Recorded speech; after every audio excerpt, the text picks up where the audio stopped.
দেখুন অপূর্ব এই দৃশ্য, কত সুন্দর লাগছে। দেখুন কত ভালো লাগছে, অপূর্ব এই দৃশ্য, কত সুন্দর লাগছে।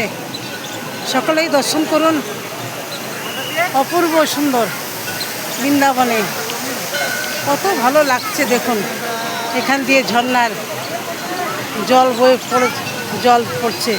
এই দেখুন এখান থেকে ঝর্ণার জল পড়ছে। ওই দেখুন আমার শ্রীকৃষ্ণ, ওই যে দেখুন আমার গিরি গোবর্ধন ধরে রেখেছে শ্রীকৃষ্ণ আমার। কত সুন্দর, অপূর্ব এই সুন্দর, তুলনা নাই এই সুন্দর। আপনারা কেউ মিস করবেন না। বৃন্দাবনে এসেছি, আপনাদের সকলকেই দর্শন করাচ্ছি, সকলেই দর্শন করুন। অপূর্ব সুন্দর দৃশ্য, খুব ভালো লাগছে। হ্যাঁ, কত সুন্দর লাগছে।